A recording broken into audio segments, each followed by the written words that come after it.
प्यारे बच्चों, चलिए चैप्टर को आगे बढ़ाते हुए आज का ये मेरा 8वां चैप्टर है जिसका नाम है नियामक ज्यामिति। ठीक है, चलिए तो आज का जो मेरा ये पहला प्रश्न है वो कहता है कि मूल बिंदु का निर्देशांक क्या होता है। तो देखिए, आपको पता है कि जब भी हम लोग ग्राफ बनाते हैं तो उसमें दो अक्ष होता है।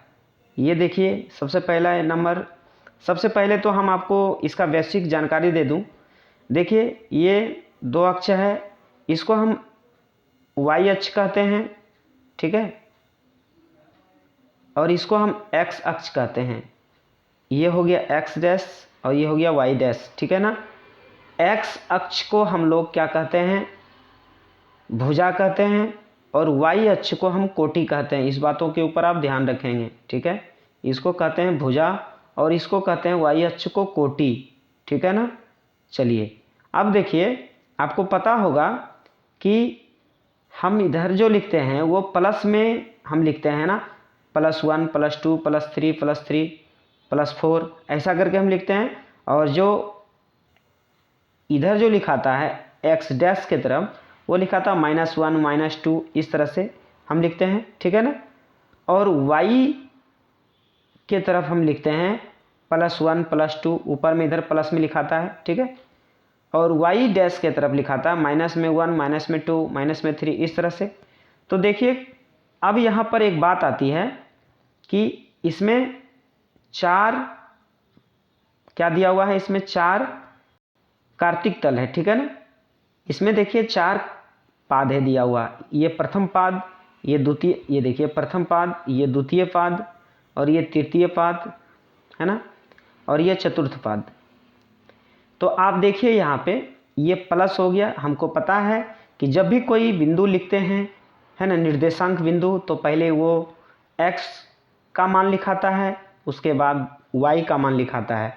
तो ये जो मेरा है प्रथम पाद के लिए x का जो मान होगा वो प्लस में होगा और y का मान माइनस में होगा। तो क्या बना, प्लस और माइनस। द्वितीय पाद की अगर बात किया जाए तो पहले x का मान लिखाएगा माइनस में, उसके बाद y का मान लिखाएगा प्लस में। तो माइनस और प्लस हो गया द्वितीय पाद। तृतीय पाद में ये देखिए x का मान लिखाएगा माइनस में और y का मान लिखाएगा वो भी माइनस में। तो ये तृतीय पाद माइनस माइनस में हुआ। चतुर्थ पाद की अगर बात कही जाए तो देखिए, ये x का मान लिखाएगा पहले प्लस में, उसके बाद y का मान लिखाएगा माइनस में। तो ये प्लस माइनस हुआ, ठीक है ना। तो इस तरह से आप देख पा रहे हैं, देखता हूँ कि ये है। तो आपका प्लस और माइनस ये रहा प्रथम पाद के लिए, माइनस और प्लस ये रहा द्वितीय पाद के लिए, और माइनस माइनस रहा ये तृतीय पाद के लिए, और प्लस और माइनस ये रहा चतुर्थ पाद के लिए, ठीक है। तो इसी तरह से आपके सामने कोई निर्देशांक बिंदु दे दी जाती है और पूछता है कि ये किस पाद का निर्देशांक बिंदु है, ठीक है। और ये जो बीच वाला है, इसको हम लोग बोलते हैं मूल बिंदु। तो इसका जो निर्देशांक होता है वो 0 होता है। तो x अक्ष के लिए भी 0 मान्य होता है और y अक्ष के लिए भी 0 मान्य होता है। और आपको पता है कि निर्देशांक बिंदु को x, y लिखते हैं। तो x के लिए भी वैल्यू कितनी हो गई, 0, और y के लिए भी कितना हो गया, 0। तो इसीलिए इसको हम लोग मूल बिंदु बोलते हैं और मूल बिंदु का निर्देशांक 0,0 होता है। चलिए अब हम प्रश्नों की तरफ चलते हैं। जितनी भी बेसिक जानकारी थी हमने दे दी, और आपको भुज और कोटि याद रखना है ना। तो आप जब दोनों हाथ को जब फैलाओगे आप, है ना, तो कहीं ना कहीं हम लोग कहते हैं ना कि आ जाओ मेरी भुजा में दम है, कोई मुझसे भीड़ के देख लो। तो इस तरह से आप अपनी भुजा को x मान लो और भुज वो याद रह जाएगा, और y जो हिस्सों ये कोटि, इसको सीधा मान लेना है ना, तो वो हो जाएगी कोटि, ठीक है ना। तो भुज याद होगा तो कोटि भी आपको याद रह जाएगा, ठीक है ना। चलिए अब देखिए प्रश्नों की तरफ हम चलते हैं। प्रश्न जो मेरा कहता है, पहला प्रश्न वो मेरा कहता है कि मूल बिंदु का निर्देशांक क्या होता है। तो मूल बिंदु का निर्देशांक 0,0 होता है, हमने अभी तुरंत पढ़ा। अगला है कि कार्तिक तल में किसी बिंदु 4,-5 के कोटि का क्या क्या होगा। तो देखिए, कोटि किसको बोलते हैं, y का मान। तो y पहले x का मान लिखते हैं फिर y का मान लिखते हैं। अगर हमसे भुज पूछता तो 4 आंसर होता, लेकिन कोटि पूछ रहा है तो कितना आंसर होगा, -5। बात सिंपल है, इसी तरह से आपके एग्जामों में प्रश्न पूछा जाता है, आपको सिर्फ कॉन्सेप्ट याद रखना है, ठीक है ना। चलिए अगला प्रश्न है, कार्तिक तल में स्थित किसी बिंदु -4, 10 के भुजा का मान क्या होगा, या भुज का मान क्या होगा। तो देखिए पहले x का मान लिखते हैं और x को ही क्या कहते हैं, भुज कहते हैं, x अक्ष को भुज कहते हैं। तो इस पे देखिए कितना -4 है, तो इसका करेक्ट आंसर होगा -4। अब देखिए अगला प्रश्न है कि किसी बिंदु -4, -7 में y नियामक का मान क्या होगा। तो y नियामक का मान क्या होगा, देखिए x का पूछता तो -4 होता, y का पूछ रहा है ना, तो y का कितना होगा -7, इसका करेक्ट आंसर होगा -7। अब देखिए अगला है कि किसी बिंदु 6,4 में, है ना, ये बिंदु दिया हुआ है 6,4, इसमें x नियामक का मान पूछ रहा है। तो आपको पता है कि पहले x का मान लिखाता है तो कितना है 6, इसका आंसर होगा 6।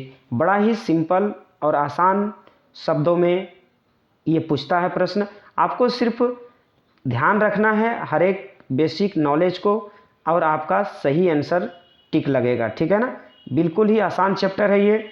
चलिए अगला देखिए प्रश्न है कि x अक्ष पर स्थित किसी बिंदु का y नियामक क्या होगा।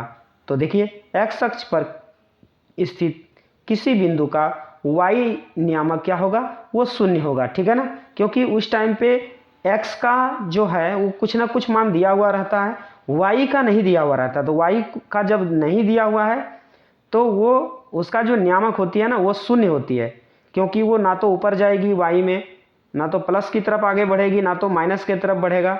वो कहीं ना कहीं क्या होता है, सिर्फ x की जो मान दिया हुआ रहता है वो उसी जगह पर स्थित रहता है, इसीलिए y का जो नियामक होगा वो कितना होगा, 0 होगा, ठीक है ना। अब देखिए अगला प्रश्न देखते हैं। अगला प्रश्न आपके सामने है, अगला प्रश्न है कि बिंदु -4, 3 किस चतुर्थांश पाद में है, यानी चतुर्थांश भी बोल सकते हो या फिर चतुर्थांश को भी हम पाद भी बोलते हैं, ठीक है ना। तो देखिए मैं आपको बताया था कि ये रहा प्लस प्लस, ये प्रथम पाद होता है, माइनस प्लस होता है द्वितीय पाद, और माइनस माइनस होता है तृतीय पाद, और प्लस और माइनस होता है चतुर्थ पाद, ठीक है ना। तो आपके सामने जो यहाँ पे दिया हुआ है बिंदु -4, 3 किस चतुर्थांश में है। तो देखिए आपको बस ध्यान ये देना है कि जो मेरा निर्देशांक बिंदु है वो उसका चिन्ह क्या है। तो पहला जो है x का मान होता है, बाद में y का मान होता है। तो x का जो मान है वह है माइनस में और y का मान है प्लस में, यानी माइनस और प्लस चिन्ह ले रहा है। तो देखिए आप देखिए माइनस और प्लस बन रहा है किसमें, द्वितीय पाद में, तो इसका आंसर होगा द्वितीय, ठीक है। अगला प्रश्न है कि बिंदु 2,-3 किस पाद में है। तो देखिए 2 है प्लस में और 3 है माइनस में, तो प्लस और माइनस बन रहा है। तो देखिए प्लस और माइनस बन रहा है, ये हो जाएगा चतुर्थ पाद, ठीक है ना। अगला प्रश्न है कि बिंदु -3, -6 किस पाद में है। तो देखिए दोनों माइनस माइनस में है, तो माइनस माइनस में हो जाएगा तृतीय पाद। आप समझ पा रहे होंगे, है ना, बिल्कुल आसान है। अगला प्रश्न है कि बिंदु +5, +2, या फिर हम इसको ऐसे भी लिख सकते हैं, तो प्लस प्लस में दोनों बन रहा है, तो ये हो जाएगा प्रथम पाद, ठीक है ना। तो इस प्रकार से आपके एग्जामों में प्रश्न सीधा यही पूछता है। तो आपको अगर सारी चीज़ें याद है तो आप सही टिक करके आओगे, नहीं तो फिर दिक्कत हो जाएगी, ठीक है, क्योंकि ये सभी बिल्कुल आसान सा प्रश्न है, आपको सिर्फ बेसिक जानकारी रखने की जरूरत पड़ती है। चलिए अब देखिए अगला प्रश्न देखते हैं। अगला प्रश्न आपके सामने है, देखिए अगला प्रश्न है कि किसी बिंदु की y अक्ष से दूरी उस बिंदु का कहलाता है। तो देखिए क्या कहलाएगा, तो y अक्ष से उस बिंदु की दूरी अगर पूछे तो x निर्देशांक कहलाएगा, उसको हम लोग भुज भी बोलते हैं। और देखिए इसी का विपरीत प्रश्न है कि किसी बिंदु x अक्ष से दूरी उस बिंदु का क्या कहलाएगा, तो y निर्देशांक कहलाएगा, जिसको हम लोग कोटि कहते हैं। तो y अक्ष से उस बिंदु की को क्या कहेंगे, तो x निर्देशांक कहेंगे, और x अक्ष से दूरी उस बिंदु को क्या कहेंगे, y निर्देशांक कहेंगे। x अक्ष से उस बिंदु की अगर बात कही जाए तो y निर्देशांक, और y अक्ष से दूरी उस बिंदु को अगर कहा जाए तो x निर्देशांक होगा। इन बातों के ऊपर आप ध्यान रखेंगे, ठीक है। ये भी प्रश्न परीक्षा में पूछा जाता है। अगला प्रश्न जो है आपके सामने देखिए, ये आपके सामने कुछ अंक दे रखता है और आपको दूरी पूछ लिया जाता है। तो मूल बिंदु 0,0 से, है ना, यानी मूल बिंदु से, ऐसा भी हम कह सकते हैं, बिंदु से, एक बिंदु का नाम है, कोई निर्देशांक दे देगा आपको। यहाँ पे मैं एक सूत्र के माध्यम से हमने कोई x और y मान लिया है कि निर्देशांक जो बिंदु है वो x और y है ना, P बिंदु पर। इसकी दूरी क्या होगी, मूल बिंदु से इसकी दूरी क्या होगी, तो इसका फॉर्मूला होता है x square plus Y square, ठीक है ना। अब इसी सूत्र पर देखिए आपके सामने नीचे एक प्रश्न है कि बिंदु 15,18 की दूरी मूल बिंदु से क्या होगी, ठीक है। तो आपको इसी सूत्र पर इसको क्या करना है, बैठा देना है। तो 15 का स्क्वायर और प्लस 8 का स्क्वायर कर देना है। तो 15 गुने 15 करोगे तो कितना हो जाएगा, 225, और 8 गुने 8 करोगे तो कितना हो जाएगा, 8 64। अब क्या होगा, ये जो आपका है 225 है ना, और प्लस 8 64 जो आया है, तो 64 को और 225 को जोड़ोगे तो आएगा 289, और 289 का वर्गमूल निकालोगे तो कितना आएगा, 17। तो इसका करेक्ट आंसर कितना होगा, 17। चलिए अब देखिए अगला प्रश्न है कि दो बिंदु है P और Q, और दोनों का निर्देशांक दिया हुआ है x1 और y1। ये मैं एक सूत्र बनाते हुए चल रहा हूँ, तो इसीलिए हमने माना कि x1 और y1 P बिंदु पर निर्देशांक है और Q बिंदु पर x2 और y2 कोई अलग कोई संख्या है, ठीक है ना। तो x2 और y2 मान लिया मैंने, कहता है इन दोनों के बीच की दूरी क्या होगी, यानी P और Q की दूरी क्या होगी। तो देखिए ये कुछ अलग प्रकार का बन रहा है। तो इसका सूत्र है PQ का जो दूरी होगा वो इस फॉर्मूले पे होगा, x1 और x2 को क्या करोगे आप, घटा करके ये दोनों का जो मान है आपस में घटेगा और इसका स्क्वायर करना है, और प्लस y1 और y2 इन दोनों का भी मान क्या करना है, आपस में घटा देना है और इसका भी स्क्वायर करना है, फिर दोनों को जोड़ना है और इसका वर्गमूल निकाल देना है, ठीक है ना। तो देखिए इसी पैटर्न पर आधारित हमारे पास एक नीचे प्रश्न दिया हुआ है। देखिए कि बिंदुओं -5 और 7 और -1 और 3 के बीच की दूरी क्या होगी। तो इसी सूत्र पर आप बैठा दो, इसका आंसर आ जाएगा कितना, 4√2, ठीक है। चलिए अब देखिए अगला प्रश्न देखते हैं। अब देखिए अगला प्रश्न देखते हैं कि A बिंदु पर एक निर्देशांक है कितना, x1, y1, और B बिंदु पर एक निर्देशांक है x2, y2। इन दोनों को मिलाने वाली रेखा के मध्य बिंदु का निर्देशांक क्या होगा। तो इसका देखिए सूत्र है, आपको बस कुछ नहीं करना है, x1 और x2 को जोड़ के और 2 से भाग दे देना है, कोमा, और फिर y1 और y2 को क्या करना है, जोड़ के 2 से भाग दे देना है। तो निर्देशांक पूछ रहा है ना, तो निर्देशांक में पहले x का मान होता है फिर y का मान होता है। तो ये रहा x का मान और ये रहा y का मान, बीच में कोमा पड़ेगा, ठीक है ना। इसी आधार पर देखिए यहाँ पे हम एक प्रश्न लिए हैं जो कि है कि -10,6 तथा 6,-10 को मिलाने वाली जो रेखा है उसका मध्य बिंदु का नियामक क्या होगी, इसी फार्मूले पे बैठा दो। तो देखिए -10 और 6 जब दोनों को हम प्लस करेंगे तो कितना होगा, माइनस में 4 आएगा, है ना। -10 और 6 चला गया तो माइनस की संख्या बड़ी है तो -4 होगा, और 2 से डिवाइड करेंगे, कोमा, और फिर 6 और क्या करना है, प्लस करना है कितना, 10। तो जब +10 करेंगे तो प्लस माइनस माइनस होगा, ये भी हो जाएगा कितना, माइनस में 4 और डिवाइड बाय 2।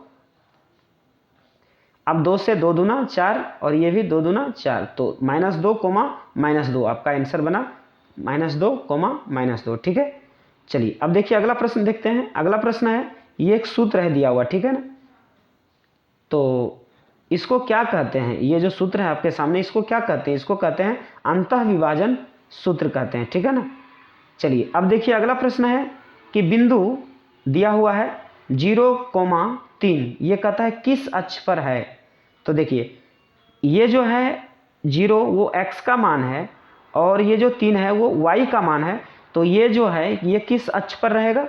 तो 0 की तो वैल्यू होती नहीं है ना, 0 तो वो हम लोग मान के चलते हैं। ये जब हम रखेंगे तो y का जो मान है प्लस में, कहीं ना कहीं y यहाँ पे हो, प्लस में ये ऊपर में लिखाता है, तो ये 3 इस जगह पर बैठेगा, ठीक है ना, ऊपर में कहीं, तो ये y अक्ष पर होगा, ठीक है ना। और 5,0 ये किस अक्ष पर है?